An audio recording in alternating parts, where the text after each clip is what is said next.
Bienvenue sur le podcast Parlons peu, parlons perles. Vous allez tout savoir sur les perles fines ou de culture à travers le monde sous forme d'une histoire.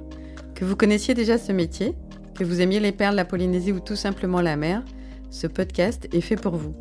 Je suis Nathalie Legloaec, experte en perles de culture et fondatrice de la marque Aux Perles du Paradis. Je vais vous faire découvrir la perliculture et la vie sur une ferme perlière. Si l'on vous dit perliculture, sans doute que cela ne vous dit pas grand-chose du tout. Pas de panique, je vous explique tout aujourd'hui. Et je vais d'abord commencer par les définitions. La définition de la perle fine d'un côté et la perle de culture de l'autre. Et puis ensuite, qu'est-ce que la perliculture ? Quel est ce métier qui se cache derrière ces termes ?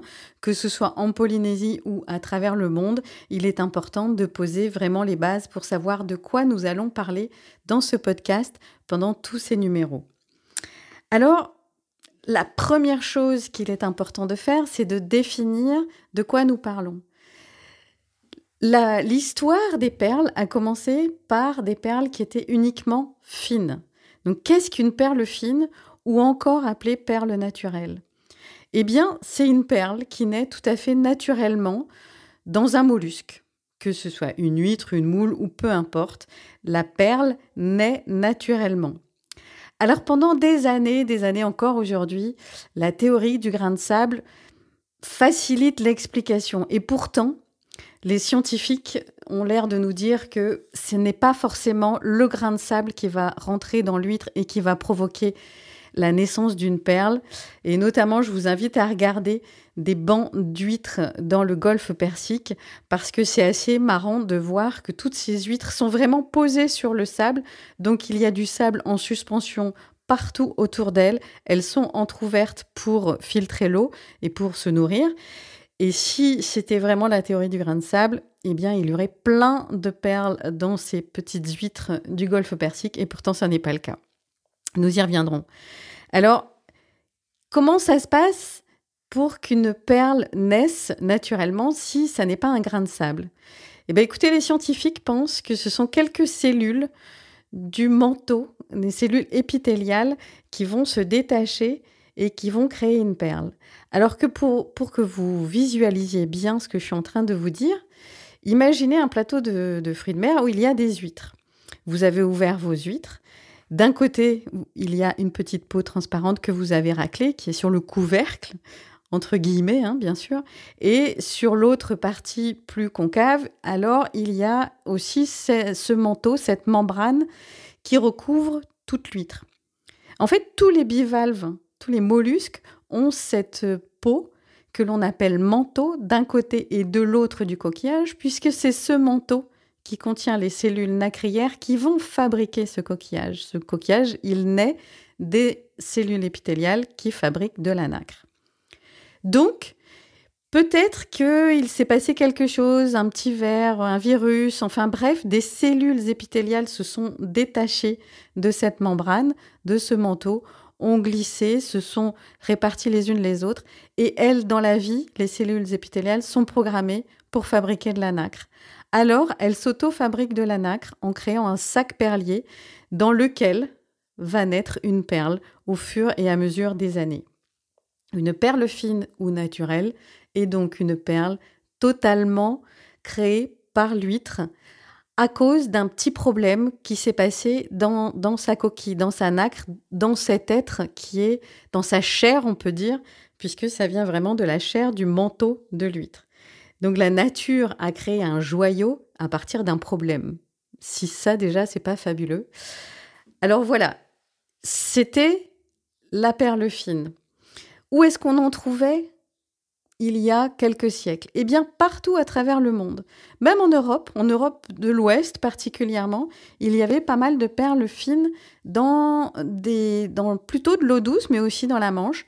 Il y avait tout le nord-ouest de l'Europe, il y avait de la perle fine.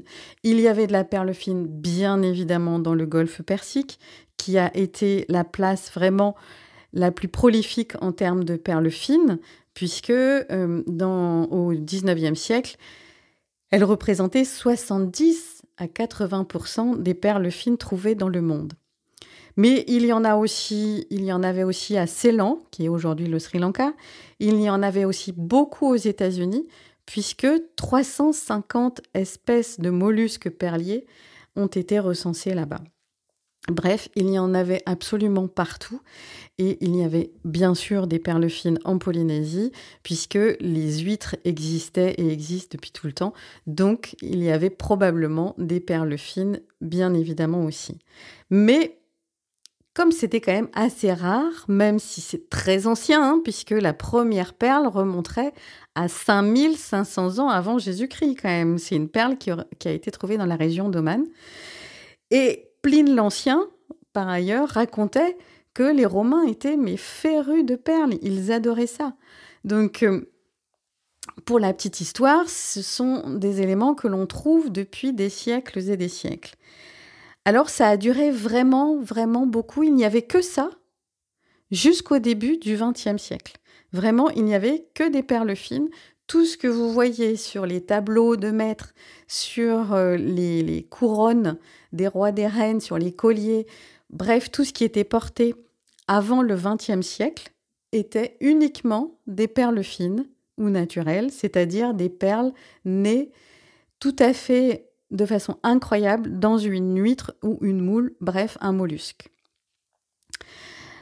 En 1934, pour la petite histoire, la plus grosse perle fine a été découverte et le poids de cette perle est totalement hallucinant puisque cette perle pèse 6,4 kilos.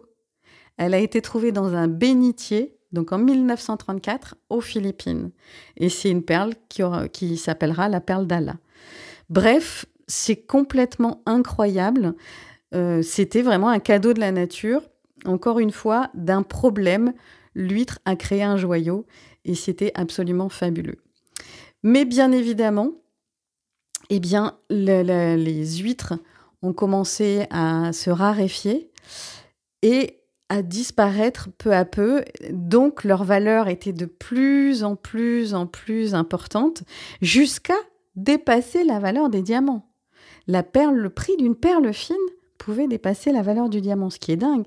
Parce qu'on disait par exemple que dans le golfe Persique, on trouvait une perle fine en ouvrant 100 huîtres. Ensuite, on trouvait une perle de joaillerie parmi 100 perles fines. Et pour terminer, on trouvait une perle exceptionnelle, vraiment de toute beauté, une forme parfaite, un orient et un lustre incroyable, pour 100 perles de joaillerie. Ce qui veut dire qu'à cette époque-là, on trouvait une perle exceptionnelle, une perle fine exceptionnelle, pour 1 million d'huîtres. Donc vous comprenez bien que c'était complètement incroyable et que ces perles-là avaient donc une énorme valeur. Mais bon, je reviens à l'épuisement des ressources naturelles. En plus de ça, l'industrialisation se développe. Il y a sans doute eu des pollutions. Et peu à peu, au fil des années, des siècles même, des chercheurs ont toujours été intéressés par ce processus. Qu'est-ce qui se passe dans ce mollusque pour que puisse naître une perle? Eh bien, l'histoire retiendra, pour faire vite et résumer, qu'au début du XXe siècle, vraiment à partir de 1905-1906, plusieurs personnes commencent à avoir des brevets pour des systèmes qui pourraient faire naître des perles de culture. Et en fait, le plus connu est Monsieur Mikimoto, qui va avoir ce brevet en 1916 et qui va vraiment développer la perliculture à partir de 1920. Donc jusqu'à 1920, nous n'avons que des perles fines. À partir de 1920, naissent les perles de culture sous forme d'un marché, parce qu'elles sont suffisamment nombreuses pour être percées et montées en collier et arriver sur les places de la joaillerie à travers le monde. À Bahreïn, par exemple, où il y a toujours eu des perles fines, il est toujours aujourd'hui strictement interdit d'importer des perles de culture, quelles qu'elles soient. Voilà, ils ont recommencé à travailler un petit peu avec les perles fines, parce qu'ils ont donc strictement interdit les perles de culture. Eux, ils ont toujours des huîtres dans leur mer et il y a un nouvel intérêt, en fait, pour ces perles fines. Alors, le marché est très, très, très faible, très peu existant, mais des gens se sont quand même dit qu'ils allaient continuer à récolter, donc à sortir des huîtres et à voir s'ils trouvaient ou pas des perles fines. Aujourd'hui, moi, c'est souvent, souvent, j'exagère peut-être un peu, mais je suis contactée tous les ans par quelqu'un qui a mangé, qui a ouvert une huître, allait la manger, et heureusement, eh bien, le couteau ou l'ustensile a buté sur un petit truc, et ce petit truc, bah, c'était une perle fine, puisque je vous ai expliqué que ça se faisait tout à fait naturellement dans l'huître. Donc encore aujourd'hui, on peut trouver bien évidemment des perles dans des moules, dans des huîtres, dans un mollusque. Mais donc, au début des années 1920, la perliculture naît et va se développer peu à peu, va prendre la place, en fait, des perles fines. Et c'est vraiment une définition très stricte. Qu'est-ce qu'une perle de culture par rapport à une perle fine ? Eh bien, une perle de culture va naître après l'intervention humaine pour introduire un morceau de greffon dans un mollusque avec ou sans noyau. On y reviendra un peu plus tard dans la définition des perles que l'on trouve à travers le monde. Donc, c'est l'intervention humaine qui permet d'introduire un morceau de greffon, donc ces cellules épithéliales qui fabriquent naturellement de la nacre, dans un mollusque avec ou sans noyau. Donc, ça naît au Japon, et puis ensuite, eh bien, il y aura des tests en Indonésie, aux Philippines, en Australie, et ces tests seront réalisés dans les années 60 par un ingénieur qui s'appelle Monsieur Domar et qui est passé par le Japon en partant de France avant d'arriver en Polynésie, qui est allé voir comment étaient cultivées ces huîtres perlières, comment était réalisée la greffe, pour voir s'il était possible d'envisager quelque chose avec les huîtres qui vivaient en Polynésie et qui étaient très connues pour leurs coquilles qui étaient utilisées dans la marqueterie ou encore pour faire des boutons de chemise. Donc, il y aura les premiers tests dans les années 60 en Polynésie et bien évidemment, vous vous en doutez, puisqu'il y en a aujourd'hui près de 8 tonnes qui sont sorties chaque année du territoire, donc bien évidemment que ça a fonctionné. Mais pour revenir un petit peu sur la globalité de ce qui se passe dans le monde, aujourd'hui, on a des perles qui sont cultivées dans des huîtres et plutôt en eau de mer. Ces huîtres vont être greffées de la façon suivante. On va inciser la gonade. La gonade, c'est l'organe sexuel de l'huître. On va insérer dans cette gonade un nucléus, une petite boule ronde, et un greffon, le greffon, toujours la même chose, qui contient les cellules épithéliales. Et ce greffon va recouvrir le nucléus, va former un sac perlier qui formera une perle. Ça, c'est pour l'eau de mer. Et l'eau de mer, c'est les perles des mers du Sud, Indonésie, Philippines, Australie. Pour les perles japonaises, bien évidemment, les perles polynésiennes et un petit peu de perles au Mexique. On y reviendra. Et face à cette façon de faire, eh bien, il y a aussi une exploitation en eau douce. Là, ce sont plutôt des moules qui sont utilisés et qui vont être greffés de façon différente parce que souvent, la membrane de la moule, qui est très grosse, on utilise des très grosses moules en eau douce, des moules qui font peut-être 20 cm de longueur, et on va pouvoir mettre un greffon directement dans la chair de la moule. On incise, on met un greffon, et ça va nous donner une perle sans noyau, où on peut de plus en plus, apparemment c'est ce qu'ils font, mettre un petit noyau à côté de ce greffon, et là donc on aura une perle avec un noyau, ou alors ils vont greffer la moule comme on fait avec l'huître, c'est-à-dire inciser la gonade, mettre un noyau et un greffon, et on va obtenir une perle. Nous y reviendrons dans les épisodes suivants, où vraiment je vous détaillerai la greffe de tous ces mollusques-là, puisque c'est vraiment intéressant de s'y arrêter.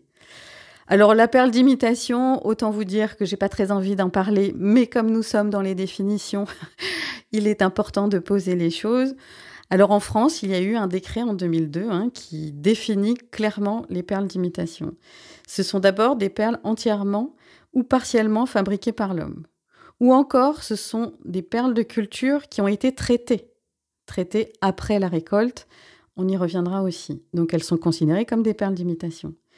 Ou alors, ce sont des produits ressemblant à une perle dont les couches extérieures ne sont pas le résultat d'une sécrétion naturelle à l'intérieur d'un mollusque producteur. Par exemple, les perles de Majorque, ce sont des perles qui sont nées dans une usine. Donc, elles n'ont jamais vu ni la mer, ni un mollusque. Ce sont des perles d'imitation. Donc, nous venons de voir la définition de la perle fine, qui naît tout à fait naturellement, de la perle de culture, qui a besoin de l'homme, de l'intervention de l'homme pour offrir ou pas une perle. Nous y reviendrons parce que toutes les huîtres sont greffées de la même façon. Et pour autant, on n'a pas le même résultat à chaque fois. Et c'est tant mieux, merci la nature. Les perles d'imitation, je ne m'étends pas. Et maintenant, qu'est-ce que ce métier qu'on appelle la perliculture ? Alors, c'est tout simplement l'activité humaine qui consiste à cultiver des huîtres perlières. Bien sûr, on va les collecter. On y reviendra aussi. Je vais vous expliquer comment naît une huître et comment nous devons faire pour essayer de la capter en Polynésie, mais aussi ailleurs.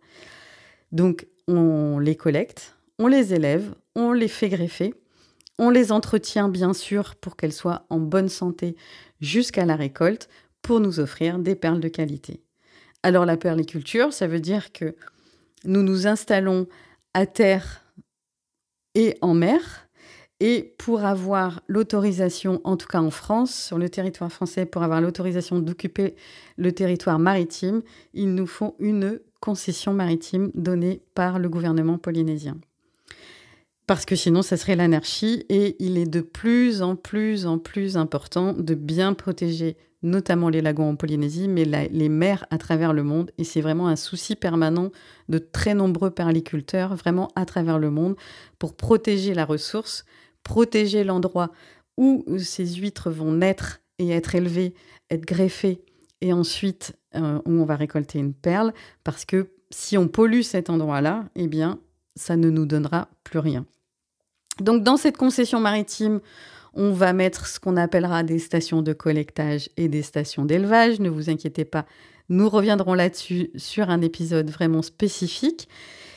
Et par exemple, moi, je suis partie sur l'atoll de Ahe, A-H-E, qui est dans l'archipel des Tuamotu-Gambier. Je vous invite vraiment à regarder une carte de la Polynésie française.